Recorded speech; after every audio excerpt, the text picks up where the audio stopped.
Bismillahirrahmanirrahim. Assalamualaikum warahmatullahi wabarakatuh. Perkenalkan, nama saya Siti Rahma dengan NIM 2092050101020. Saya dari kelas B, Program Studi Pendidikan Akuntansi, Fakultas Ekonomi dan Bisnis, Universitas Negeri Makassar.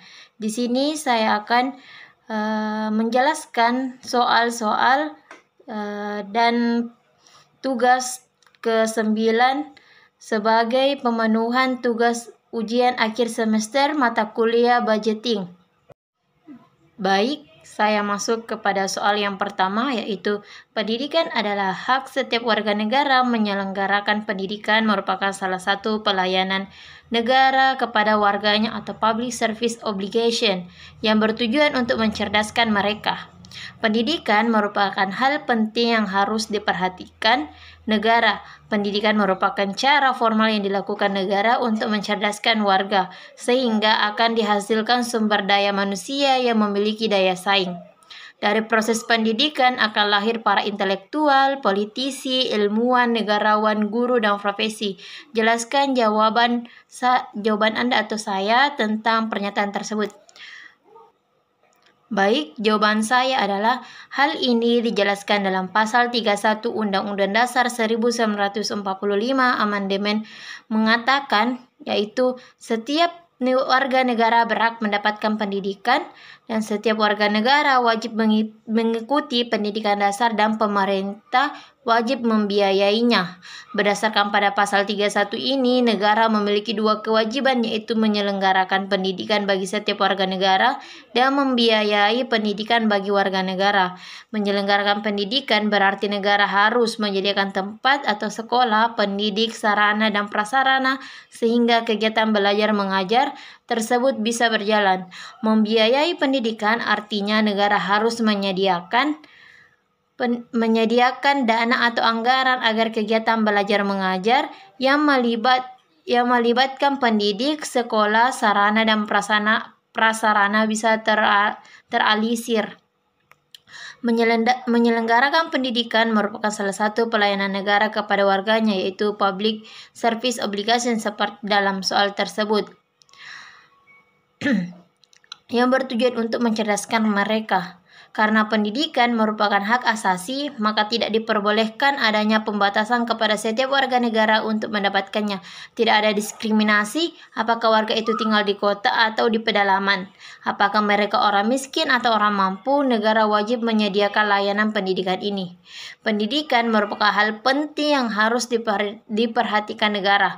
Pendidikan merupakan cara formal yang dilakukan negara untuk mencerdaskan warga, sehingga akan menghasilkan sumber daya manusia yang memiliki daya saing. Dari proses pendidikan akan lahir para intelektual, politisi, ilmuwan, negarawan, guru, dan profesi lainnya.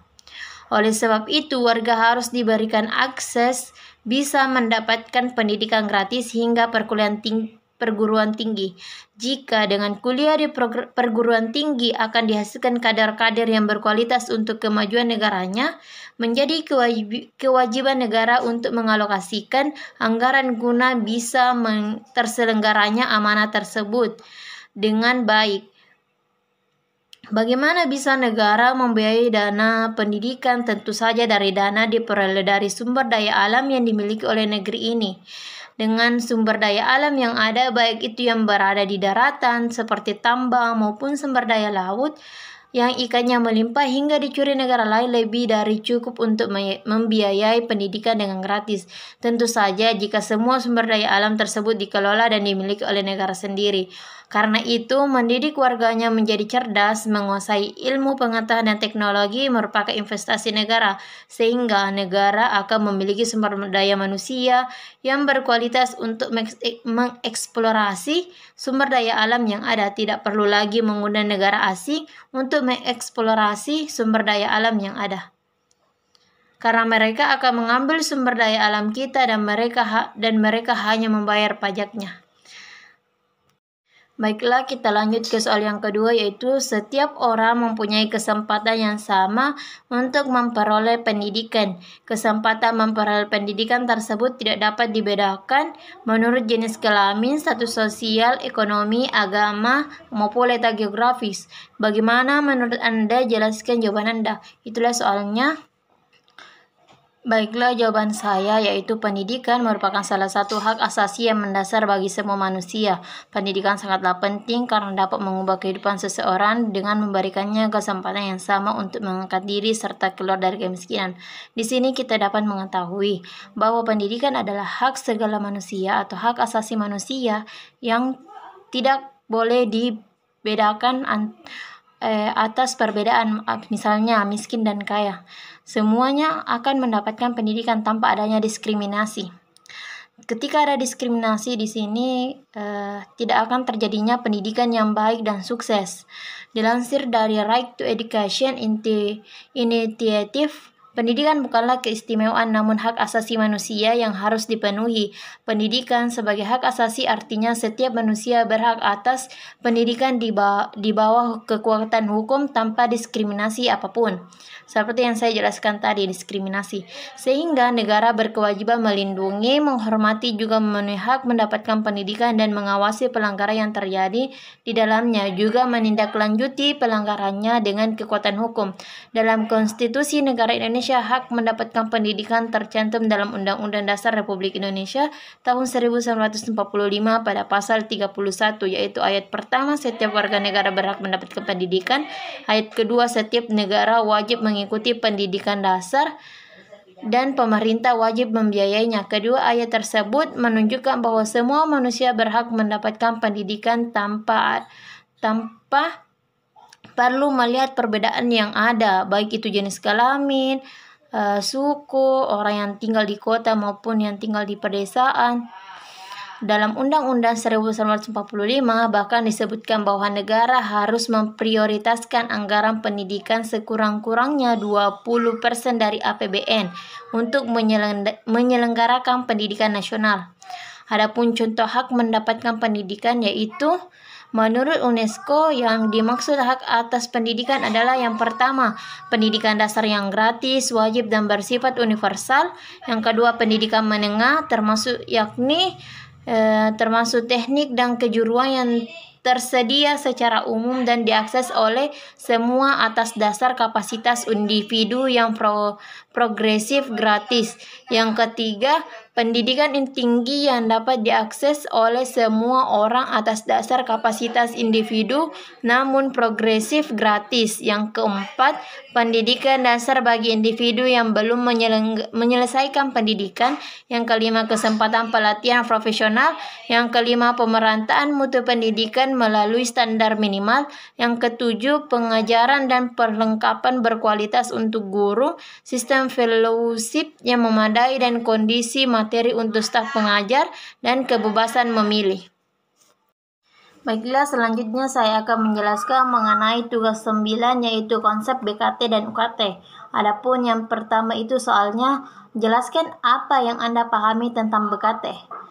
Jawabannya itu, menurut saya BKT atau biaya kuliah tunggal adalah keseluruhan biaya operasional yang terkait langsung dengan proses pembelajaran mahasiswa per semester pada program studi di perguruan tinggi negeri, atau bisa dikatakan BKT adalah biaya kuliah yang sebenarnya yang harus dikeluarkan oleh mahasiswa tanpa dikurangi bantuan dana dari pemerintah. Selanjutnya nomor 2 yaitu jelaskan apa yang Anda pahami tentang UKT. UKT atau uang kuliah tunggal adalah sistem pembayaran yang ditujukan untuk memberikan pemerataan biaya kuliah sesuai dengan kemampuan ekonomi masing-masing orang tua atau wali mahasiswa yang ditanggung oleh tiap mahasiswa atau mahasiswi per semester yang telah disubsidi oleh pemerintah. Soal yang ketiga yaitu apa saja unsur-unsur dalam perhitungan BKT. Jawabannya itu, perhitungan BKT atau biaya kuliah tunggal, adapun rumusnya yaitu BKT sama dengan C dikali K1 dikali K2 dikali K3. Adapun keterangannya yaitu C ialah biaya kuliah basis dihitung dari data yang ada di perguruan tinggi negeri. K1 itu indeks program studi, K2 itu indeks mutu perguruan tinggi negeri, dan K3 ialah indeks kemahalan wilayah. Soal yang keempat, silakan Anda baca Undang-Undang Nomor 12 Tahun 2012 dan berikan komentar Anda terkait penganggaran pendidikan dalam undang-undang tersebut. Jawabannya yaitu dalam Undang-Undang Nomor 12 Tahun 2012 tentang pendidikan tinggi bahwa pemerintah menetapkan SSBOPT secara berkala. SSBOPT terhitung berdasarkan kebutuhan biaya operasional penyelenggaraan pendidikan tinggi yang disusun dengan menghitungkan 3 parameter, yaitu yang pertama, capaian standar nasional pendidikan tinggi, yang kedua, jenis program studi, yang ketiga, indeks kemahalan wilayah. Soal yang kelima, silakan Anda baca Permendikbud Nomor 25 Tahun 2020. Berikan komentar Anda tentang maksud Permendikbud tersebut. Jawabannya yaitu, menurut saya tentang Permendikbud Nomor 25 Tahun 2020 tentang SSBOPT pada perguruan tinggi negeri di lingkungan Kemendikbud, SSBOPT ialah biaya penyelenggaraan pendidikan tinggi selain investasi dan pengembangan. SSBOPT juga diatur dengan Permendikbud 25 Tahun 2020 tentang standar satuan biaya operasional pendidikan tinggi pada perguruan tinggi negeri di lingkungan Kementerian Pendidikan dan Kebudayaan. Soal yang keenam, uraikan secara detail komponen kebutuhan biaya di perguruan tinggi. Jawabannya itu, uraian komponen kebutuhan biaya di perguruan tinggi yaitu yang pertama, uang pangkal. Uang pangkal ialah biaya pendidikan tinggi yang hanya dibayarkan sekali saja saat registrasi mahasiswa baru. Yang kedua yaitu UKT dan BOP. UKT ialah uang kuliah tunggal dan BOP itu di PTN atau perguruan tinggi negeri, yaitu ialah biaya yang harus dibayarkan sekali saja setiap semesternya. Yang ketiga, biaya semester dan SKS di perguruan tinggi swasta, yaitu uang per semester untuk membayar biaya operasional kampus pada semester tersebut. Yang keempat, biaya praktikum ialah seperti program studi sains, yaitu kedokteran dan teknik ataupun desain, maka setiap semester perlu membayar biaya praktikum atau laboratorium. Yang kelima, biaya lainnya, seperti fasilitas penunjang anak selama di bangku pendidikan tinggi, misalnya laptop, uang saku, kendaraan, dan lain-lain yang sesuai dengan kebutuhan. Itulah penjelasan saya mengenai soal-soal untuk pemenuhan tugas ujian akhir semester dan penjelasan mengenai tugas 9 konsep dasar BKT dan UKT. Lebih dan kurangnya mohon dimaafkan bila ada salah kata. Sekian, terima kasih. Wassalamualaikum warahmatullahi wabarakatuh.